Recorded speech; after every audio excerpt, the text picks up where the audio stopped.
certo? Vamos fazer as questões, primeiramente, de marcar, tudo bem?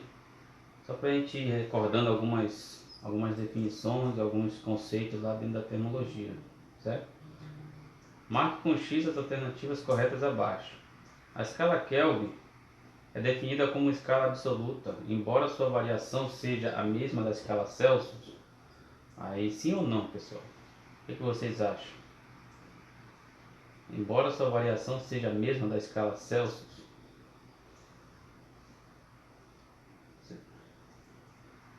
vocês lembram lá que a escala Kelvin é uma das escalas que a gente tem como referência, né? A gente tem como referência para desenvolver várias questões. Então, a escala Kelvin é uma escala absoluta. E além disso, eu sempre deixo como sugestão, todo e qualquer valor de temperatura, você deve logo converter para Kelvin. Lembra lá? Para poder vocês realizarem as atividades, certo? Para calcular, por exemplo, a pressão de um gás ou para calcular a quantidade de calor. Mas, por exemplo, lá na quantidade de calor, por que, a gente não precisa transformar? Porque a variação é a mesma, né? A variação equivale a 100 valores de temperatura. Então, a variação de 273 para 373 é igual a 100. Assim mesmo, na escala Celsius, de 0 a 100, a variação é 100, né? Então, utiliza-se a escala Kelvin como escala absoluta. Tudo bem? Para que um bloco de gelo mude de estado sólido para o estado líquido, é necessário que o bloco receba energia em forma de calor. Aí você tem que marcar sim ou não, né? Então vamos pensar, o bloco ele está no estado sólido, certo? E vai para o estado líquido. Então, certamente ele tem que receber calor para ocorrer a mudança de estado físico, certo? Então aqui, ó, é necessário que o bloco receba energia na forma de calor. Está certo, né? Então vocês marcariam também tanto aqui quanto aqui, certo? Próximo. O coeficiente de condutividade térmica K dos materiais determina a capacidade que o material tem de permitir a condução de calor, certo? Ou seja, quanto maior esse coeficiente, certo? Maior é a facilidade do fluxo de calor ser conduzido por esse material. Então está corretíssimo também, né, pessoal? Só lembrar aí que o coeficiente de condutividade térmica ele está relacionado com o fluxo de calor de uma região para outra. Quanto maior for esse coeficiente, certo? Quanto maior for esse coeficiente, maior vai ser o fluxo de calor. Então por isso que é muito melhor você utilizar o isopor do que o ferro para você conservar a temperatura, certo? Porque o isopor, o K do isopor, o coeficiente de condutividade térmica do isopor é muito baixo, então ele não permite o fluxo de calor tão intensamente. O contrário do ferro, né? Ele conduz calor muito facilmente, o ferro. A gente pode perceber somente se a gente colocar o ferro ali a uma temperatura de 40 graus ou 35 graus que está nesse momento lá fora, ele vai aquecer rapidamente. Ao contrário do isopor, né? O isopor quase nem aquece tanto, tudo bem? Mas nesse caso está relacionado com a condução do calor através do material, certo? Tudo bem? Então aqui você marca. Próxima. O calor sensível é uma propriedade que determina a capacidade térmica de absorção ou perda de calor do material, sem haver mudança de estado físico. Então veja, sem haver mudança de estado físico, é justamente o calor sensível, de fato, né? Porque quando há mudança de estado físico, a gente relaciona com calor latente. Lembra lá? Então, vocês marcariam também essas. Eu acredito que todas são certas, né, pessoal? A latência é a quantidade de calor necessária para que uma grama do material mude de estado físico. Exatamente.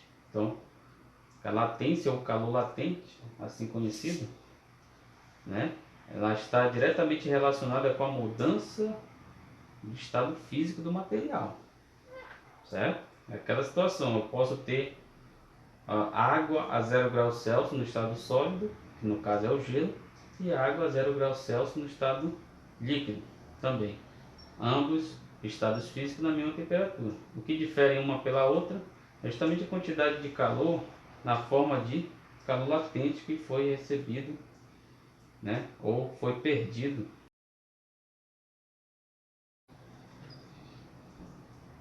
Próximo, tem mais questões de marcar.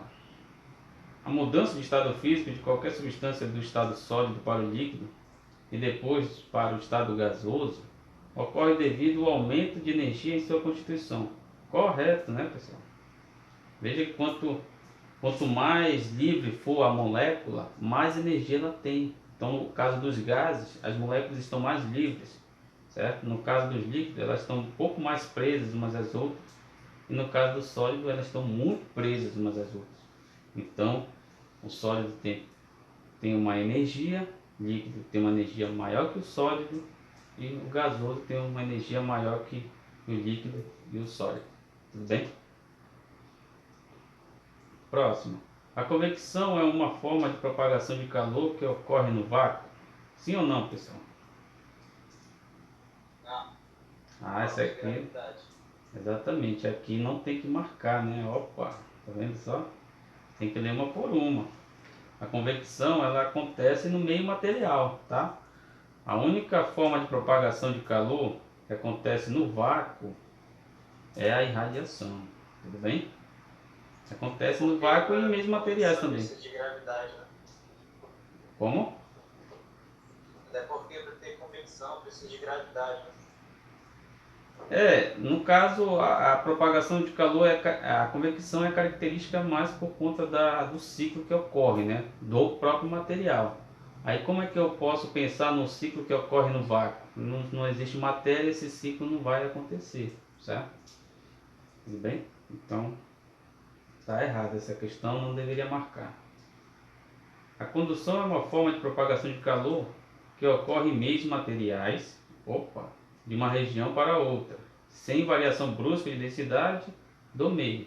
Está correto, pode marcar, certo? E é uma forma de propagação também que ocorre de forma unidirecional, não tem aquela característica cíclica, né, de retorno da propagação para o meio a qual começou a propagação de calor. Então ela sai de uma região e vai para outra, certo? Então isso é condução, está conduzindo o calor, tudo bem? Nas transformações gasosas, o gás pode realizar trabalho mesmo sem variação de volume? Sim ou não, pessoal?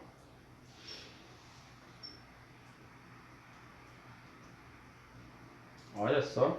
Sim. Mesmo sem variação de volume? Não, porque se não varia o volume, não varia o movimento. Se não tem movimento, não tem trabalho. Isso, exatamente. É obrigatório haver variação de volume no gás. Se não houver variação de volume, não tem trabalho, né? Lembrando que trabalho é força vezes deslocamento. Quando a gente pensa no volume, né, e faz lá as mudanças, trabalha com a definição de pressão, a gente tem que trabalho é pressão vezes variação de volume. Então, se não tiver variação de volume, não tem trabalho. Então, aqui não deveria marcar, certo? Quando há variação de temperatura nas transformações gasosas, sempre há variação de volume. Então, vamos pensar aqui, quando há variação de temperatura nas transformações gasosas, sempre há variação de volume? Sim ou não? A gente já começa a se perguntar, né? Então, vamos pensar aqui. Nas condições que há variação de temperatura, eu posso ter duas situações básicas, né? Duas transformações, de transformações gasosas. No caso, a isovolumétrica e a isobárica, certo? A isovolumétrica é justamente o que? Não há variação de volume, perfeito. Mas a isobárica, o que nós consideramos é o que? Que não há variação de pressão, a pressão sempre é a mesma, né? Então nem sempre isso está correto. Quando há variação de temperatura nas transformações gasosas, sempre há variação de pressão? Não, tem vezes que, por exemplo, nas transformações volumétricas há variação, nas transformações isobáricas há variação de pressão, tudo bem? Por este motivo, denominamos este processo de transformações isovolumétricas. Se está errado isso aqui, então a gente desconsidera tudo que está à frente. Ainda tem mais aqui, ó. Uma amostra gasosa corresponde a 1 mol de moléculas e é a quantidade mínima necessária para medir a temperatura, o volume e a pressão do gás.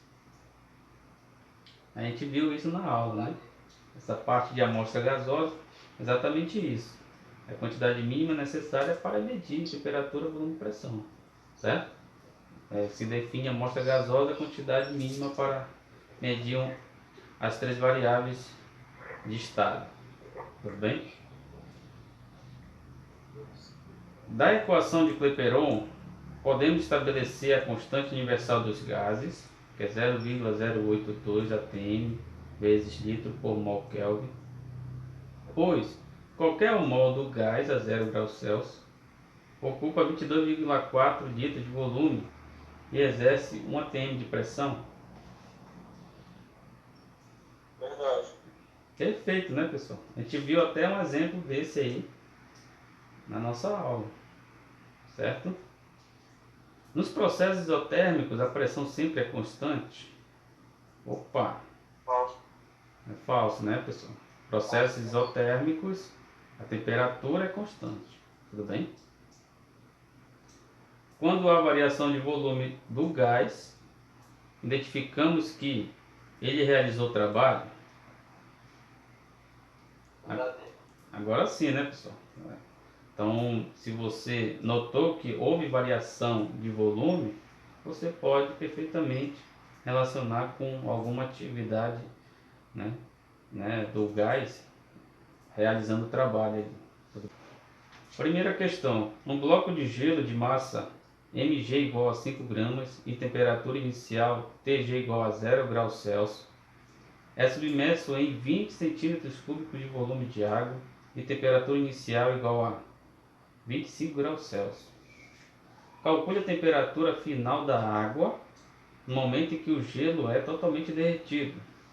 Calcule a temperatura de equilíbrio térmico do sistema. Aí abaixo estão alguns dados, certo? Calor específico da água igual a 1, calor específico do gelo igual a meio, calor latente de fusão do gelo igual a 80, densidade da água igual a 1 grama por centímetro cúbico, certo? Certo, pessoal, então vamos fazer a primeira questão. A gente já começa da seguinte forma, né? Vamos verificar o sistema. O sistema é basicamente esse aqui. Você tem aqui a quantidade de água. Ele diz que é 20 centímetros cúbicos de volume, certo? E bem aqui colocaram aqui um bloco de gelo, certo? Aqui um bloco de gelo. O gelo está quanto? A 0 graus Celsius. 0 graus Celsius, enquanto a água está a 25 graus Celsius. Certo? Então o que vai acontecer nesse sistema? De forma natural, certo? A água ela vai perder calor para o gelo. E a água está numa temperatura maior, certo? Tudo bem? Então veja. Nesse caso aqui ocorre uma troca de calor entre a água e o gelo, certo? Na verdade, a água perde calor para o gelo. De maneira que essas quantidades de calor são iguais, tudo bem? Então, o ideal seria o que? É você igualar essas quantidades de calor. Mas, como eu vou tratar para a água uma forma de calor e para o gelo outra forma de calor. Às vezes eu mudo o que? A questão da massa, a questão do coeficiente de, no caso do calor sensível, desculpa, ou então da variação de temperatura. Ou às vezes eu trato como calor latente, né? Mas o que acontece necessariamente aqui? Veja, a letra A quer saber qual vai ser a temperatura da água quando o gelo é totalmente derretido, certo? Então eu preciso ceder uma quantidade de energia para o gelo derreter, tudo bem? Certo? E o ponto de fusão do gelo é exatamente essa temperatura aqui, ó, 0 graus Celsius. Então eu não preciso mexer com a temperatura do gelo, certo? Eu só preciso ceder energia necessária para ele mudar de estado físico, que é para ele derreter, tudo bem? Mas antes, o que eu tenho aqui é o seguinte: a quantidade de, ar, de calor que a água cede para o gelo, ela é igual que o gelo recebe da água, certo? Ela é igual. Mas tem um porém, certo? Então vamos pensar aqui essa quantidade de calor da água e aqui é do gelo. Mas tem um porém. Uma vez a gente já discutiu, né? Que essas quantidades aqui são quantidades de energia, tá? Então elas podem ser tanto positivas como negativas, tudo bem? E o que acontece aqui? Como a água perde calor, então essa quantidade aqui, ela é negativa. Essa quantidade é negativa, certo? E essa quantidade aqui que o calor que é recebido pelo gelo, ela é positiva, porque recebe calor, certo? Quando há perda de calor, negativo. Quando recebe calor, quando ganha calor, é positivo. Negativa, positivo. Então, para balancear essa equação, eu coloco um menos na frente, certo? Sempre é isso. Colocar um menos na frente para quando há troca de calor. Eu acho que a gente já fez um exercício parecido e esse menos nunca deve ser esquecido, tá? Veja, a água quando cede calor, ela vai variar de temperatura somente, certo? Então aqui eu uso calor sensível, Cm ΔT, tudo bem? Isso aqui vai ser igual a menos. Veja, a quantidade de calor que o gelo vai receber é devido ao calor latente, porque só é necessário calor para acontecer mudança de estado físico, tudo bem? Então só é necessário calor para haver mudança de estado físico. Então a gente usa calor latente aqui, certo? Então pronto, foi estabelecida a relação de uma para outra. Aqui é correspondente à água, certo? Ciclo da água, a massa da água, variação de temperatura da água. E aqui é a massa do gelo, calor latente do gelo, certo? Tudo bem? Calor latente, calor sensível da água equivale a quanto?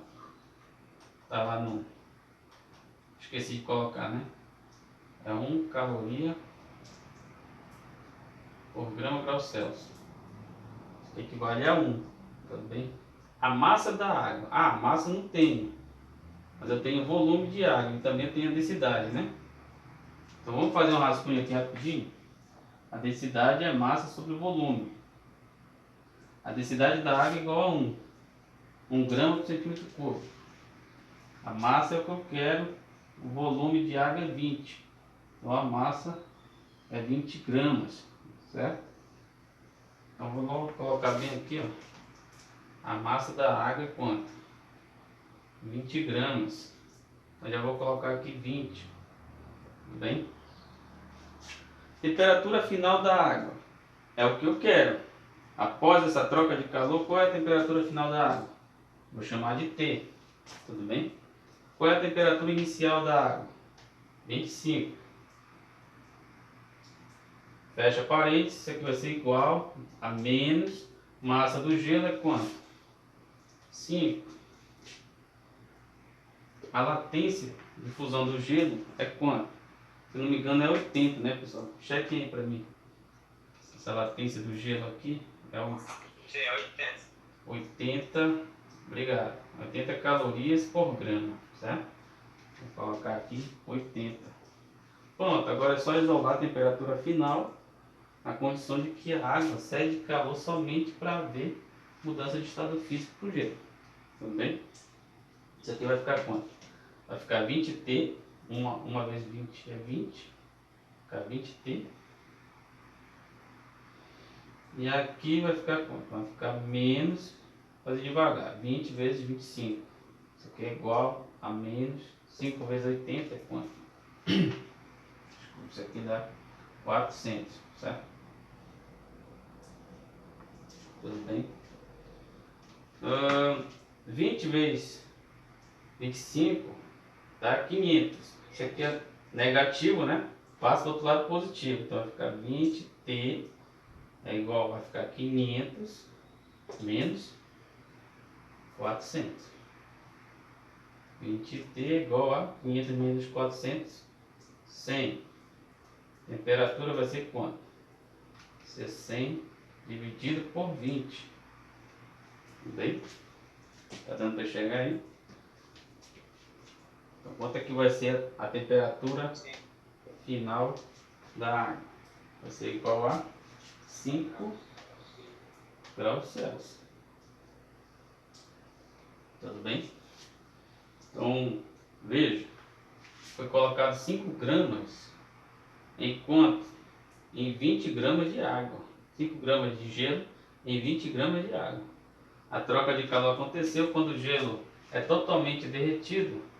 Quanto é que vai ser a temperatura final da água? Dessa quantidade de água, que é dessa porção, né? Vai ser 5 graus Celsius. Tudo bem?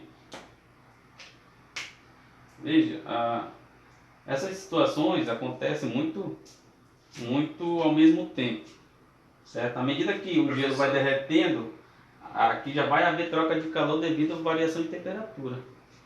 Certo? Professor, Pode falar. essa daí é uma resposta, né, de uma das questões lá do sua lista. Isso. Essa é a primeira questão, né? Quanto é que está lá? Está 5?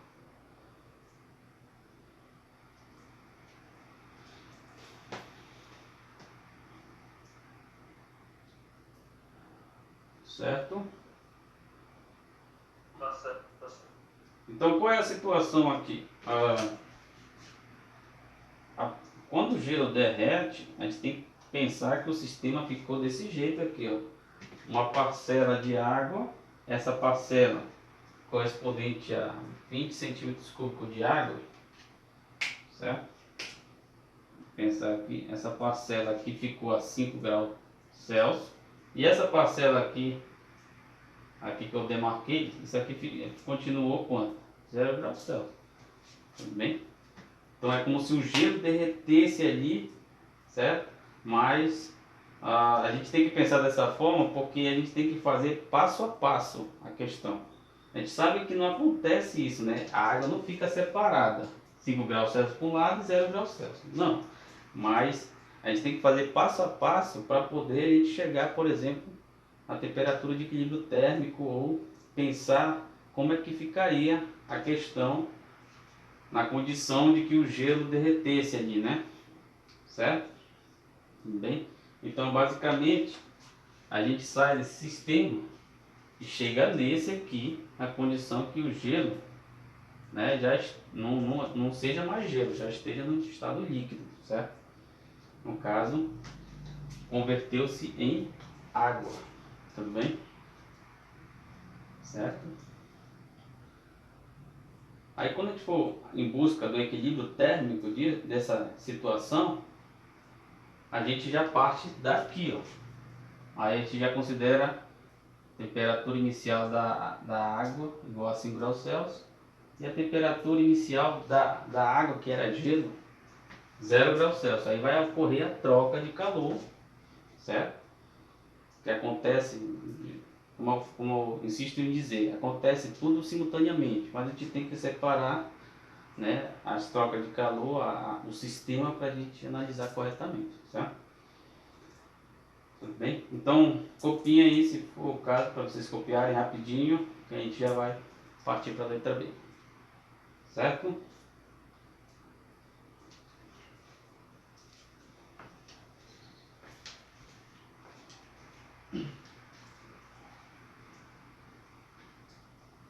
Professor, antes da gente ir para ver, você poderia falar se o calor específico de um corpo pode ser negativo? O calor específico de um corpo pode ser negativo? É. Quantidade de calor necessária para que uma grama de material varie 1 grau Celsius. Deixa eu pensar aqui. Na redução de temperatura, eu já tenho um valor negativo. A temperatura final é menor que a temperatura inicial, certo? Então, para variar 1 grau Celsius, porque assim, como a gente está mexendo com temperatura, o ideal seria que essas temperaturas aqui fossem Kelvin, certo? Fossem Kelvin. Então não há possibilidade do corpo, certo? Em questão de calor sensível, ser negativa, certo? Porque aí não iria satisfazer em condições absolutas, certo? Onde a gente trata isso aqui na escala Kelvin, tudo bem?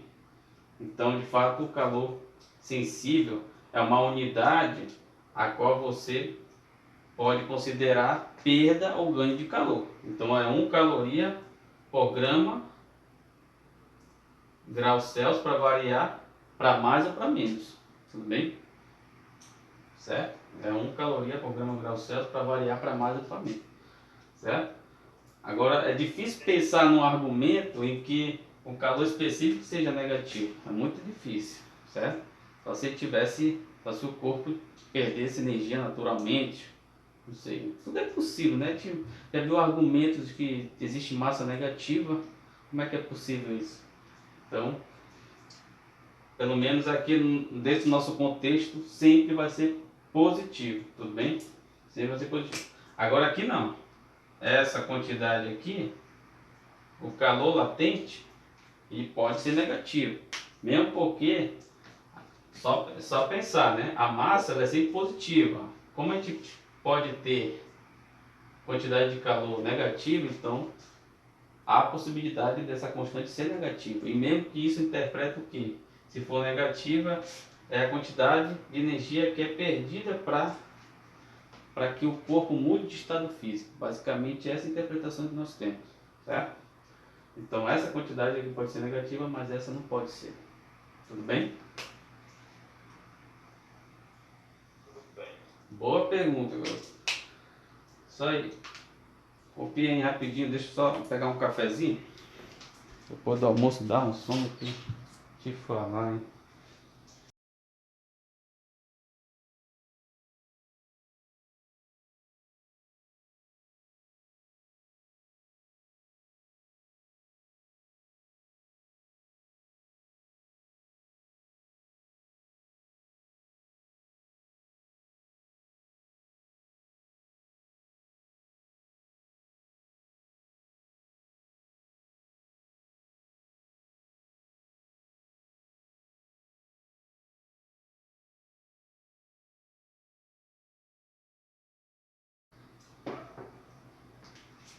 Veja, a letra B, ela quer que você calcule a temperatura de equilíbrio térmico, né?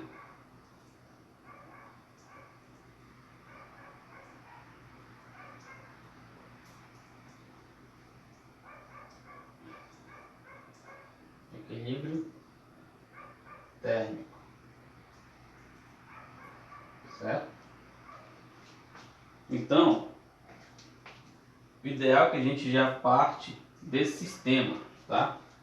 Onde o gelo, no caso derretido a 0 graus Celsius, na condição que a água fique a 5 graus Celsius, certo?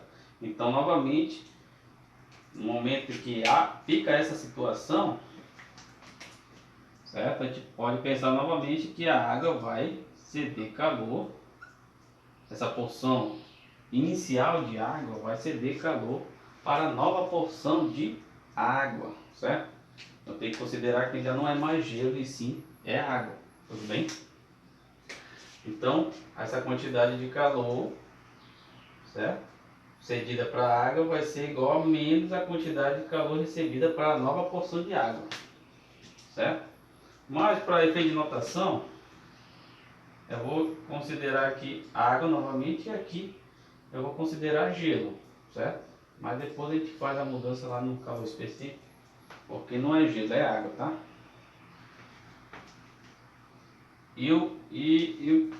No caso, o que a gente vai considerar agora?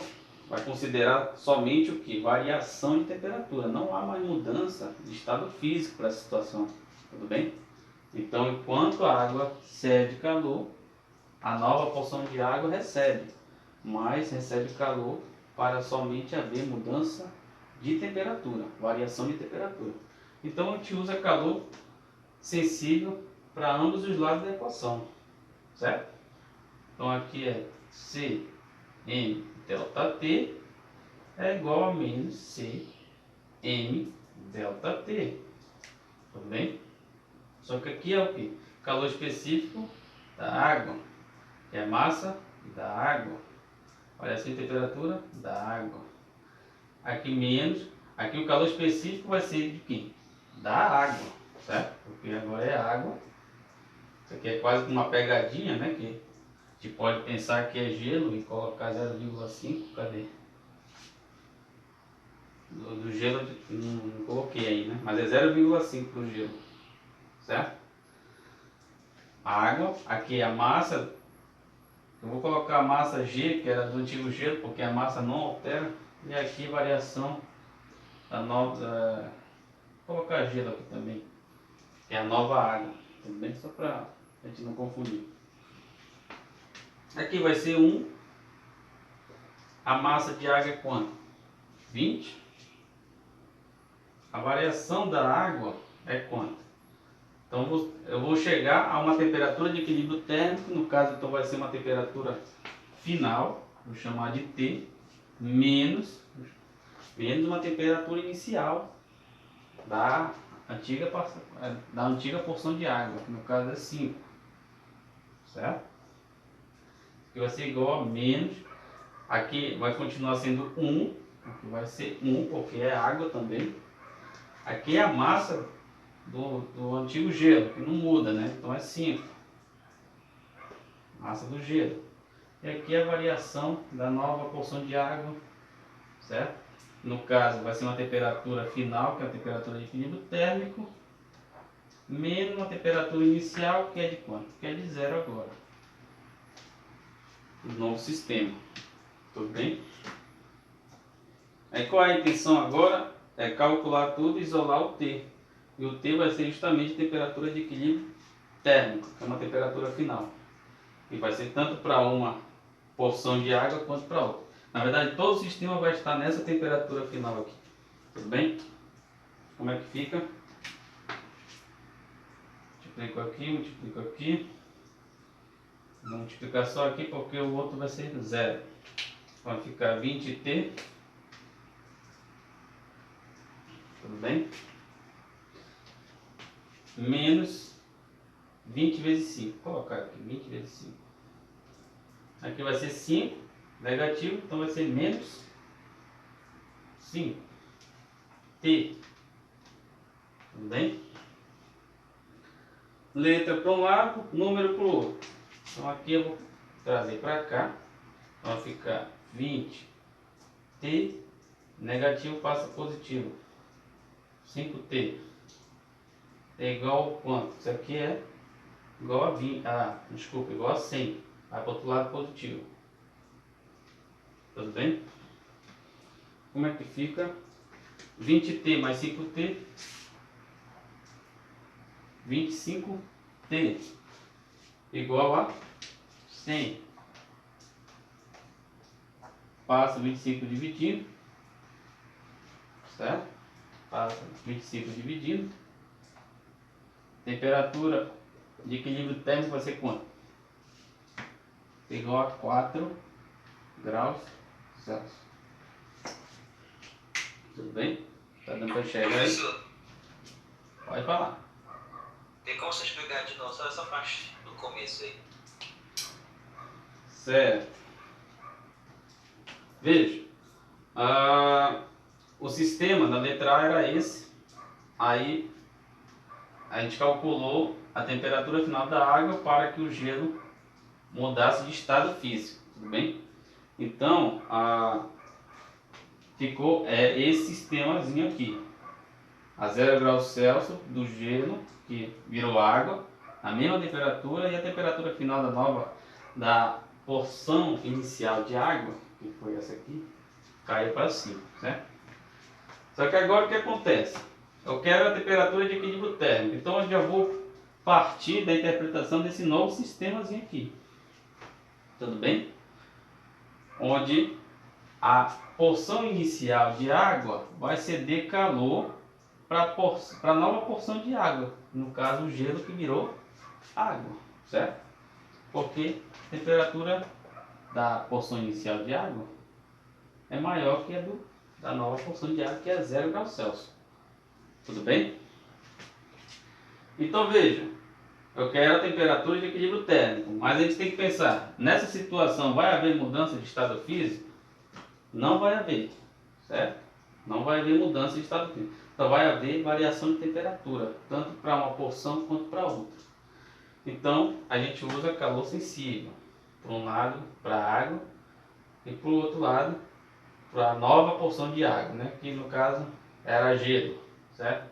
Mas não tem que esquecer que é água, tudo bem? E não tem que esquecer o mesmo na frente. Então, uma vez que eu montei as relações, o calor específico da água é 1, a massa da água, que é a primeira porção, é 20. Aqui, variação de temperatura. Variação de temperatura, temperatura final menos a temperatura inicial. Temperatura final vai ser a temperatura de equilíbrio térmico.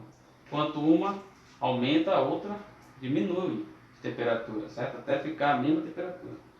Temperatura final. Menos temperatura inicial, que é quanto?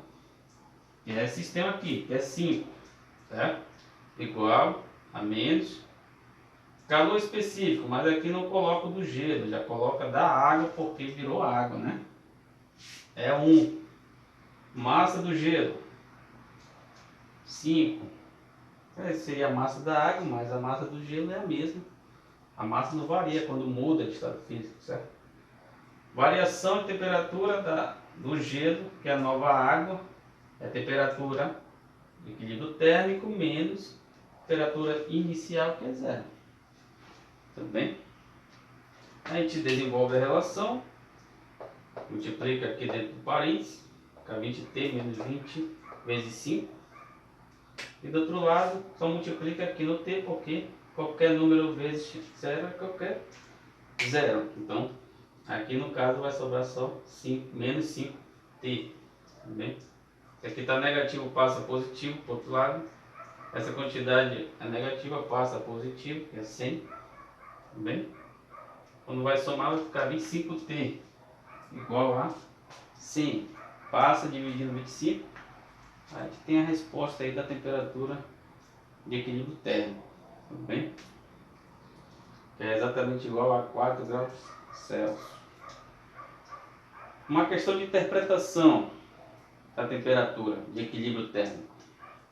Essa temperatura de equilíbrio, ela tem que estar entre a maior e a menor temperatura, né? Enquanto uma diminui, a outra cresce, né? De temperatura. Então essa temperatura de equilíbrio térmico está entre uma temperatura e outra, certo? Veja, então aqui é 5, aqui é 0, nossa resposta é 4. Então, tá beleza. Isso aí, esse argumento está tranquilo, certo? E muito mais. Se você obter uma temperatura maior que 5 ou menor que 0, alguma coisa você fez errado, porque a temperatura de equilíbrio térmico, ela está entre as temperaturas, certo? Está abaixo de 5 e acima de 0. Tudo bem? Certo, pessoal? Professor, já vi gente fazendo de outra forma. É muito maceteado o que eles fazem. E às vezes eles somam todas as quantidades de energia, aí fica uma confusão, fica uma relação desse tamanho. Vai fazendo, aí chega no mesmo resultado. Mas aqui a gente já faz parcelado os sistemas.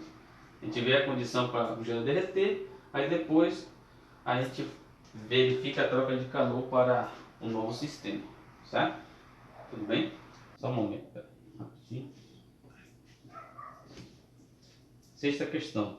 Um cientista deseja saber o calor específico de um corpo sólido de massa m igual a 250 gramas e temperatura T igual a 30 graus Celsius, submetido em 500 gramas de água a uma temperatura de 1 grau Celsius. Após isolar termicamente, obteu o valor da temperatura de equilíbrio térmico igual a 5 graus Celsius. Obtenha o calor específico do corpo, certo? Então é um tipo de questão em que ele verifica a temperatura inicial tanto da água, certo, quanto do corpo, isola termicamente. Claro, a temperatura do corpo está bem acima, né? Verifica a temperatura de equilíbrio térmico, a tentativa de calcular o calor específico desse corpo. Tudo bem? Então vamos ver como é que funciona. Vou só colocar aqui os dados, sexta questão. Eu tenho que a massa do corpo sólido é igual a 250. Massa do corpo, vou colocar 250.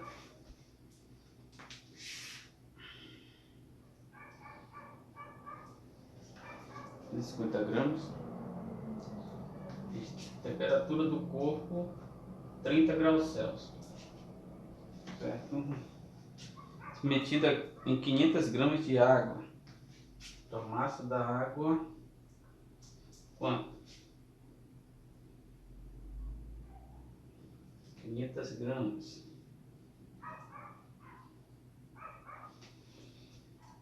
A uma temperatura de 1 grau Celsius. Temperatura da água, 1 grau Celsius.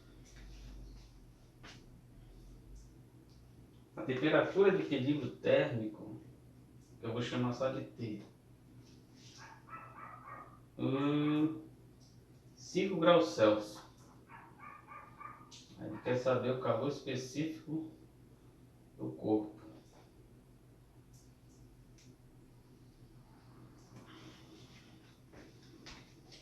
Vamos ver aqui.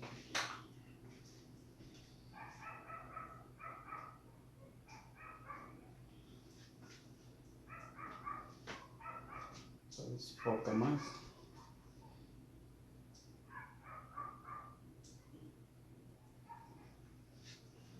Certo. Então veja, pessoal, a situação basicamente é essa, né? A sexta questão, eu tenho 500 gramas de água, certo? 10 gramas de água.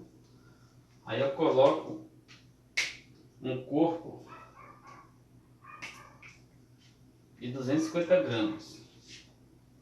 E é quase a metade da água. Eu vou fazer uma circunferência aqui, vamos dizer, tá? Esse é o corpo. Ele quer saber o calor específico desse corpo, uma vez que ele isolou termicamente o sistema. Então ele calculou a temperatura de equilíbrio térmico, que foi 5 graus Celsius, que é uma temperatura final, certo? Teoricamente, o que está acontecendo aqui? O corpo está a 30 graus Celsius. 30 graus Celsius, enquanto a água está quanto? A 1 grau Celsius.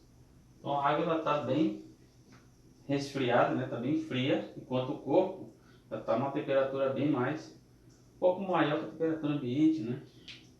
Um pouco mais aquecido, certo? Então normalmente o que acontece aqui há uma troca de calor do corpo para a água. Então naturalmente a água vai aumentar de temperatura até chegar a 5 graus Celsius, certo? Enquanto o corpo ele vai diminuir de temperatura até chegar a 5 graus Celsius. Tudo bem? Veja, ele fala alguma coisa sobre mudança de estado físico? Sim ou não, pessoal? Na questão. Não. Exatamente, ele não te dá nenhuma informação sobre mudança de estado físico, nem a questão do calor latente, de alguma das substâncias, ou da água do corpo, né? Não te dá dar essa informação. Então, a troca de calor vai acontecer devido ao calor sensível, certo? Então, veja, enquanto uma quantidade de calor é recebida pela água, certo? É recebida pela água, a outra quantidade de calor é perdida pelo corpo, certo? Então, para ter um equilíbrio aí, a gente coloca o quê? Um menos na frente. Tudo bem? Então, como é que fica? Aqui, devido ao calor sensível, vai ser calor sensível da água vezes massa da água vezes variação de temperatura de quê? Da água, que vai ser igual a menos calor sensível do corpo.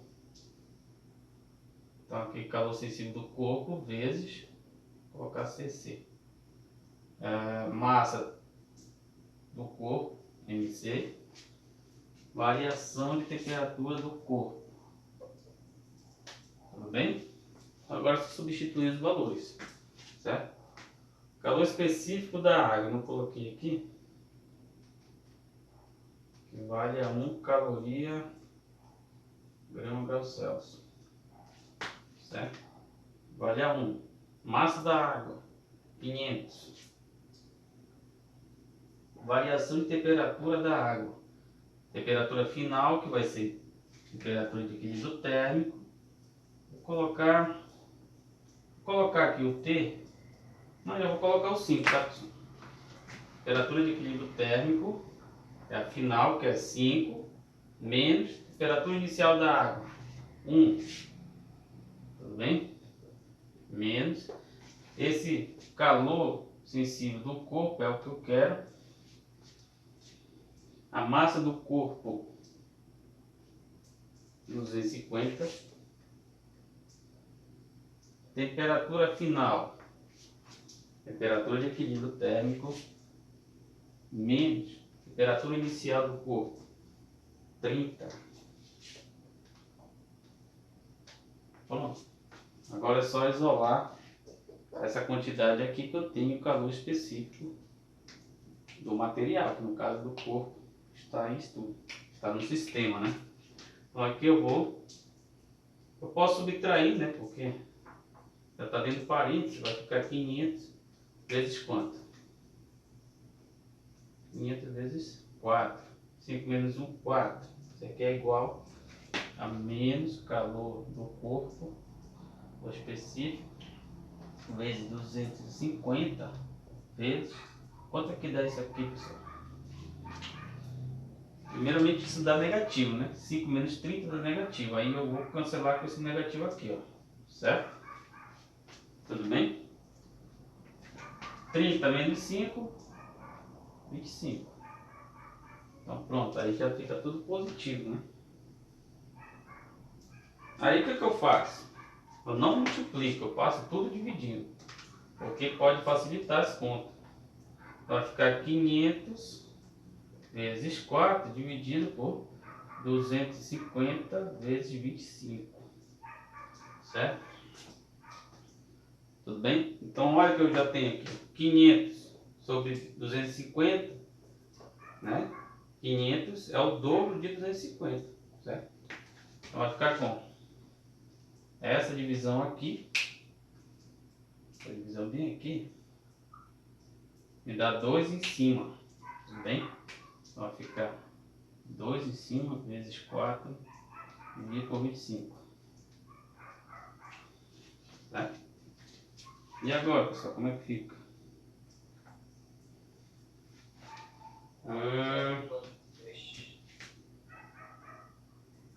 Vamos dividir isso aqui? Como é que fica? Vai ficar 4. 16,82. Mas eu estou fazendo devagar que é para a gente ir treinando a matemática, né, pessoal? Tem que largar um pouco o calculador, porque senão não vê a matemática, vai embora, a calculadora fica. Como é que fica aqui? 25 dividido por 2 dá 12,5, né? Dá 12,5? Então a gente faz essa divisão aqui. Como é que fica isso? Veja, dá para fazer diretamente, agora dá para enxergar, né? Dá para fazer 400 sobre 125, ó. Isso me dá quanto? 400 sobre 125, aqui por 2 dá 250, o pior que não dá um número exato mesmo, né? Não dá um número exato. Deixa eu... Vamos dividir por 2, isso aqui dá quanto? Só para a gente ter uma ideia de reduzir bem, por 2 dá para reduzir aqui? Dá... Por 2 dá 6,25. É isso? 12, 25 dá meio. É. E aí, como é que fica agora?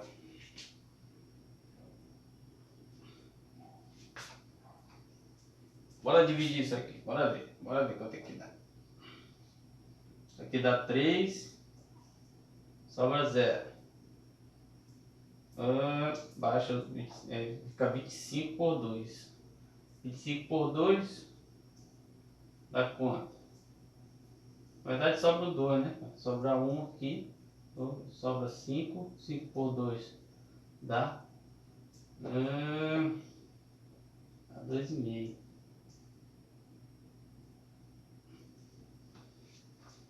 Certo? Vai dar em torno de 3, alguma coisa. Porque vai ficar quase 10. 0,3, né? Que vai me dar praticamente 1. Vai ser praticamente 1 sobre 3,125. Bem? É quase se fosse 10 por 3. Então vai me dar alguma coisa perto de 0,3. Uma coisa. Certo?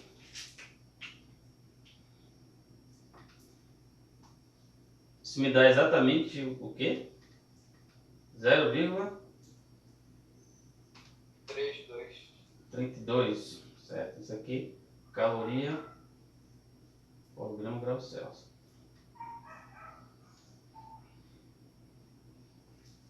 Tudo bem? Segunda questão. Antes de realizar uma viagem de carro, em um dia cuja temperatura era de 27 graus Celsius, um senhor calibrou os pneus utilizando 3 atm de pressão. Quando chegou ao destino, depois de 5 horas de viagem, mediu novamente a pressão dos pneus e constatou 3,2 atm por pneu. Sabendo que a variação de volume dos pneus é desprezível, obtenha a temperatura em graus Celsius que se encontravam os pneus. Letra B. Quantos mols de moléculas é estimada a cada pneu de 0,328 metros cúbicos? Dados, constante universal dos gases, 8,2 vezes 10 a menos 5 metros cúbicos atm por mol Kelvin.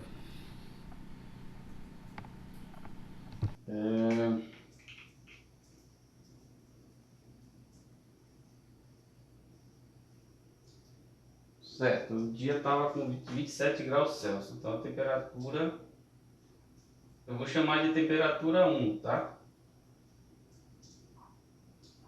27 graus Celsius. Ele calibrou os pneus e ficou a 3 atm de pressão. Então a pressão 1, 3 atm de pressão. Essas 5 horas não é necessário para nada, né? Só o tempo que ele gastou viajando. Mediu novamente a pressão dos pneus e constatou uma pressão 2, que eu vou chamar de pressão 2, 3,2 atm. Certo? Sabendo que a variação de volume dos pneus é desprezível, obtenha a temperatura em graus Celsius que se encontrava os pneus. Então ele quer uma temperatura 2, né? Bem, pessoal.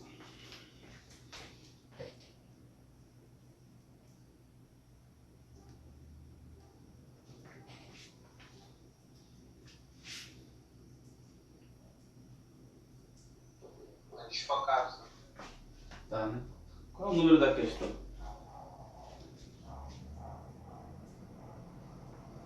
Tem que apertar 2 vezes aí. Essa é a segunda questão, né? É, a transformação de gasosa. Certo. Veja, a questão, ela deixa claro que os pneus do carro, vamos desenhar um carro aqui, eles, certo? Eles não mudaram de volume, não esvaziou e muito menos, certo? Ele aumentou de volume, então a variação de volume é zero, certo? E é 27 graus Celsius por quê? Porque no caso, como ele estava no ambiente a 27 graus Celsius, vocês lembram lá que qualquer corpo que mergulha em um banho térmico, esse corpo tende a ficar, né, na mesma temperatura do banho térmico, certo? Então todo o sistema ali estava a 27 graus Celsius, inclusive os pneus do carro, né?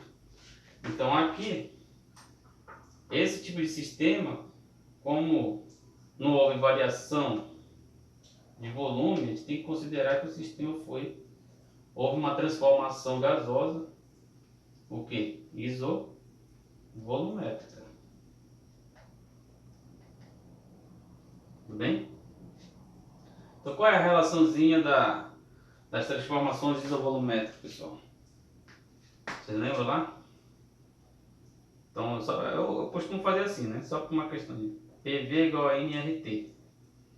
Então aqui é constante, então pressão diretamente proporcional à temperatura. Então P1 sobre T1 é igual a P2 sobre T2. Pronto. Entenderam o que eu fiz? Só passei dividindo, tudo é constante para um lado, então fica P1 sobre T1 é igual a P2 sobre T2. Certo?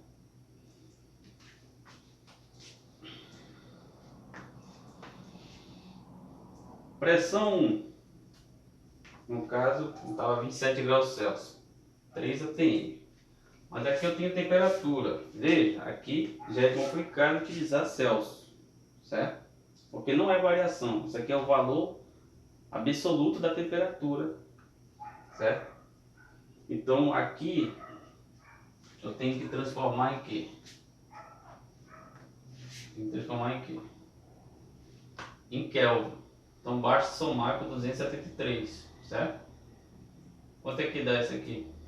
Mais 273 300. dá 27, né? 27, 273 dá 300. Então isso aqui é o mesmo que 300 Kelvin. Tudo bem? Fazendo nosso rascunhozinho. E aqui eu já vou transformar. Ah não, aqui eu já não preciso transformar. Na verdade a gente vai ter em Kelvin, depois a gente volta a subtrair, né? Por 273 para achar em Celsius, certo? Então aqui pressão T1 é quanto? É 3. Eu vou achar em atm mesmo. Temperatura T1 300. Isso aqui é igual. Pressão P2 3,2. Aqui já vou achar a temperatura em Kelvin. Como é que fica isso? Vai ficar 3,2. Quanto é que dá isso aqui, pessoal? Vou passar dividindo, né? Isso aqui dá 1 sobre 100. Certo? Não falei devagar. Vai ficar o quê? Passa dividindo, passa multiplicando 300 dividido por 3. Né? Então a temperatura vai ser, ó, isso aqui vai dar 100 em cima, certo? Vai ficar 3,2 vezes, isso aqui dá 100. Pega o número de cima e divide por de baixo. Então vai ficar 320 Kelvin menos 273.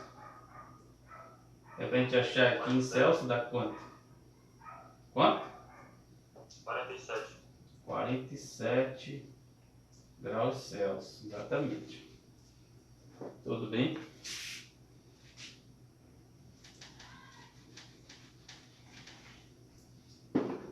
Certo? Então aqui é a resposta. Aqui é a letra A, né? letra A. A gente faz a letra B bem aqui. Letra B. Vamos rapidinho aqui para a questão. Quantos mols de moléculas é estimado a cada pneu? De volume, ó, o volume dele é o que? Vou colocar bem aqui, 0,328 metros cúbicos. E essa constante é importante aqui, ó. Por quê?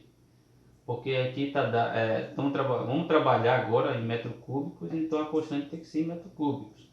A pressão foi dada em atm, tá certo? O mol eu vou obter normalmente, a temperatura que a gente trabalhou foi em Kelvin. Na verdade a gente tem que trabalhar em Kelvin aqui, né? Porque essa constante está em Kelvin, tudo bem?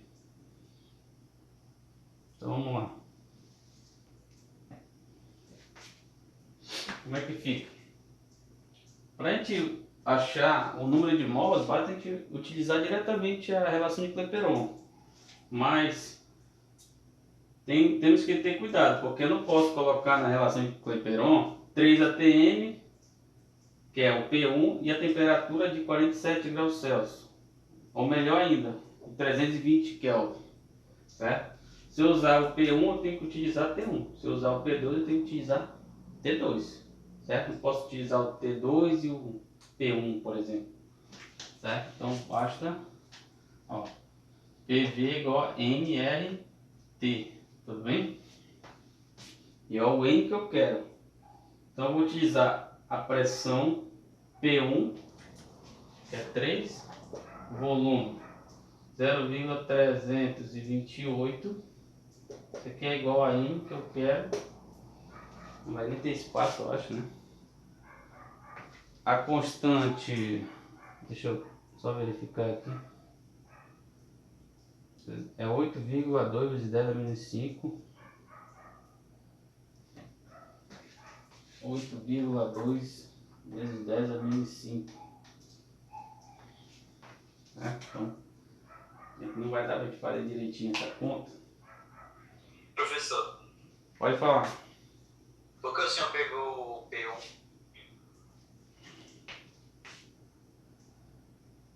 Deixa eu só ver aqui. Veja, eu posso pegar também o P2, certo? Mas eu tenho que utilizar a temperatura T2, que é 320 Kelvin. Ah, tá, entendi. Entendeu? Se eu fosse, no caso, se usar um T1 e o P1, aí depois fazer outro cálculo, usar o P2 e o T2 vai chegar ao mesmo resultado. Exatamente. Ah, entendi. Tá? Chega no mesmo resultado. Pode usar um ou outro. Tá? Eu vou fazer essa parte inicial aqui embaixo. Aí vai dar para me fazer só no 4. Vamos ver. Ó. Letra B.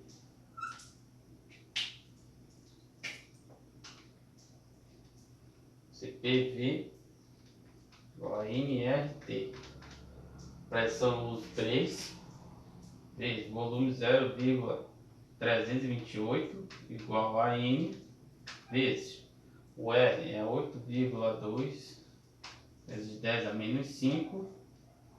Ah, eu utilizei a pressão P1, então eu utilizo temperatura T1, 300.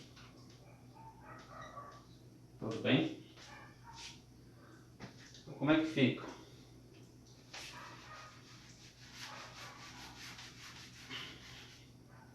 O professor não podia usar um 300 como 3 vezes 10 a 2, fazer a multiplicação e subtrair aquele 10? Pode sim, a gente pode transformar tudo em potência de 10, certo?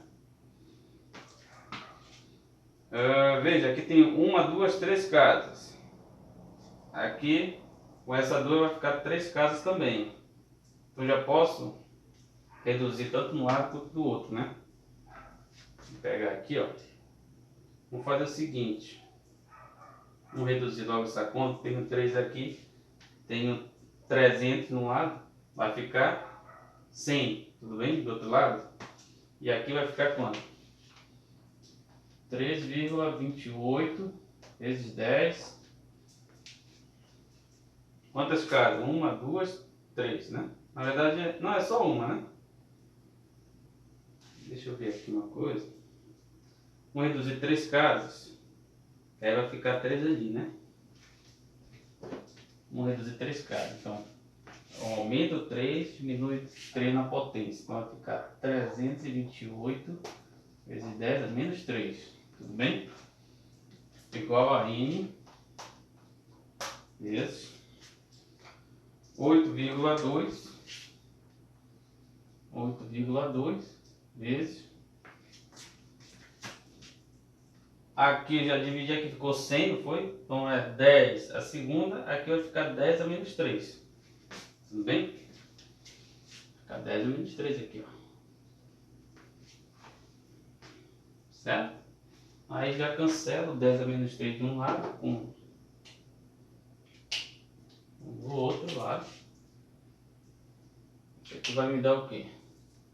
N é igual a 328 sobre 8,2. Isso me dá quanto?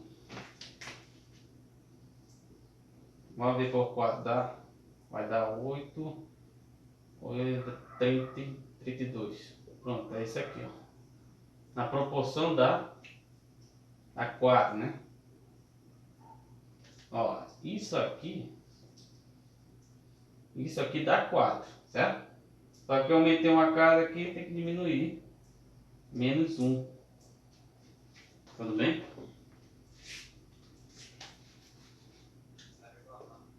Então isso aqui vai ficar o quê? 4 vezes 10. Passa para cima com o sinal trocado, não é isso? Então, N igual a 40 mols.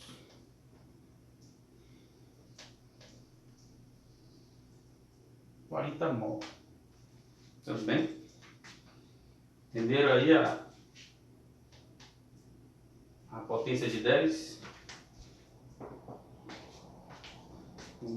E trabalha com potência de 10, quando a gente sabe manipular, fica bem mais simples, né? Mas é muito importante saber manipular, principalmente esses números pequenos aqui, certo?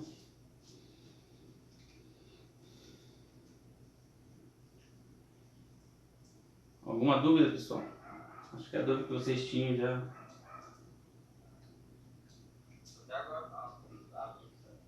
Isso. Então sempre quando você for utilizar, sempre utiliza, né, na primeira ou na segunda situação. São os dados da primeira situação, no caso os dados iniciais ou os dados finais, né? Ou um ou dois. Não vai misturar aí porque senão você vai cometer algum erro. Tudo bem? Certo? Copiei aí rapidinho enquanto eu faço a recarga aqui desse Excel. Vou discutir mais algumas questões. Em um botijão de volume V foi retirada metade do número de moléculas em temperatura constante, certo? Sabendo que a pressão inicial era de 3 atm, qual o valor da nova pressão do gás dentro do botijão? Realize cálculos e considere o gás ideal, certo? Então, a ideia é utilizar a equação de Clapeyron, certo? Eu vou anotar aqui as informações. Eu tenho aqui um botijão de volume V, né? Então, tem um volume V, cada botijão. Foi retirado a metade do número de moléculas, certo? A pressão inicial era de 3 atm. Pode falar. Aí, no caso, foi tirado metade, então o volume caiu pela metade também. Pois então, vamos pensar aqui, né? O gás, vamos pensar aqui, deixa eu só tirar aqui. Vou te analisar, né? Porque o que é o volume? O volume do gás é o volume a qual o gás preenche todo o espaço, certo? Então se eu retirar, vamos pensar assim, vou retirar o gás do botijão, certo? Não vai ficar um espaço vazio lá, o gás ainda vai preencher o que ficou de vazio, certo? Então ele vai continuar preenchendo. Isso, ele vai continuar preenchendo o mesmo volume, certo? Então essa que é a ideia da questão. É massa, porque a velocidade de matéria. Isso. Por mais que você tira moléculas, depois o gás ele fica menos denso, mas ele ainda preenche o mesmo volume do botijão, certo? É basicamente isso aqui que acontece. Vamos pensar aqui. Vamos pensar no botijão. Aqui, ó, fazer um cilindro fechado, né? Então aqui você tem, fazer com vermelho. Você tem o gás aqui. Então tem vários números de moléculas aqui, ó. Número de mols, certo? Mas ele preenche todo o espaço, ó. Todo o volume do gás é V, certo? Vamos pensar que agora eu coloco aqui uma coisa aqui em cima para retirar, né, o gás. Tirar o gás aqui, ó. Colocar em uma outra coisa, sei lá. Eu vou retirar esse gás. Aí o número de moléculas vai ser retirado. Então veja, isso aqui é uma situação inicial, certo? A situação final vai ser o que? Vai ser isso aqui, ó. Ainda vai ter moléculas, só que em menor quantidade, mas vai preencher o mesmo espaço, certo? Mas vai preencher o mesmo espaço. Então aqui o que nós temos? Tem que o volume antes era V, certo? V. E o volume depois ainda continua V. Tudo bem? Ele me dá uma informação também, que a temperatura antes, né, no caso a temperatura ambiente, era T. E a temperatura depois continua a mesma. Não é isso que ele fala lá na questão? Então veja. E aqui eu não preciso não é nem isso para calcular. Ele quer que você calcule o número de mols, a condição de que, veja, aqui, qual seria o número de mols aqui? Eu vou chamar de N, certo? E o número de mols nessa situação vai ser o quê? Vai ser quanto? N sobre 2. N sobre 2, ó. É isso, essa é a sacada que a gente tem que ter. Vai ser a metade do número de mols anterior, certo? Então se eu usar aqui PV igual a nRT, eu tenho o quê? Eu tenho V constante, R constante e T constante. Então vai ficar P sobre N igual a RT sobre V. Certo? Então isso aqui é uma constante. Ó. Isso aqui é constante. Então eu posso pensar aqui. P1 sobre um N1. Um N1 vai ser o quê? P2 sobre um N2. Tudo bem? Só dessa relação do número de mols. Certo? Veja, quem é o N1? O P1 é 3, certo? O N1 é o próprio N. Tudo bem? É N, eu não sei quanto é. Quanto é P2? P2 é o que eu quero, não é isso? E o N2? É N sobre 2. Pronto. Quanto é que vai ser agora?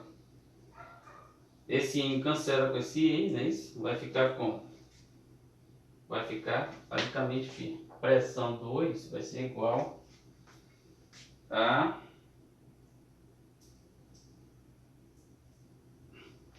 é isso mesmo, né? Tá, se dividir por 2, aqui é 3. Tá, aqui vai ser o quê? Se passar multiplicando vai ficar 3 sobre 2, né? É isso? Vai ficar assim, 3N. Essa N sobre 2 passa multiplicando. Vai ficar N em cima, 2 embaixo. Não é isso? Então P2 vai ser 3 sobre 2. P2. 3 sobre 2 é o quê? 1,5 atm. Certo? 1,5 atm. Veja.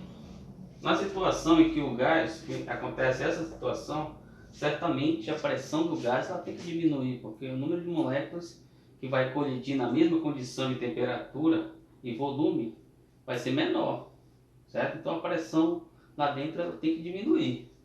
Então antes eu tenho uma pressão aqui igual a 3 e foi para 1,5 atm de pressão. Tudo bem? Certo? Então aqui é uma situação que a gente tem uma relaçãozinha semelhante aos processos isovolumétricos, isotérmicos e isobáricos. Mas só que agora quem é constante? Constante vai ser RT e V. Aí eu vou ter uma condição de variação de número de mols agora. Certo? Tudo bem? Porque depois quando tira o número de mols, se estabiliza ali o gás, aí a gente pode usar a equação de Clapeyron normalmente. Tudo certo? E professor, eu não entendi como foi sua substituição aí de P sobre N igual a RT sobre V, se transforma naquele P1 sobre N1. É porque como tudo aqui é constante, ó. Tudo aqui é constante. Se eu for pensar que eu tenho que fazer para um e para outro, eu vou ter o quê? Eu vou ter que P1 sobre N1 é RT sobre V. O outro vai ter P2 sobre N2, vai ser RT sobre V. Aí eu igualo essa quantidade aqui com a outra, porque elas são iguais, né? Tanto para uma situação quanto para outra. Igualando, você vai ter isso aqui. Ou dividindo uma pela outra. Você vai ter essa relação aqui.